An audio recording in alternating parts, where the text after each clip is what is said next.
cannabis than ever now that they're engaged in a war.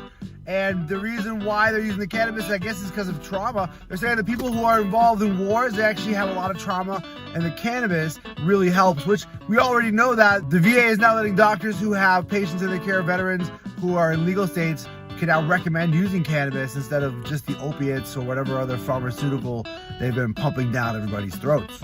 Also in news, Governor DeSantis in Florida has increased the permit fee for cannabis operators from $40,000 to almost $1 million, 25 times higher than it's been. And it's been a huge number. Now 25 times higher is going to be the number required by these companies who want to get involved in cannabis. Now, these companies tend to be giant MSOs, so I don't feel too bad because it's like Trulieve and Curaleaf.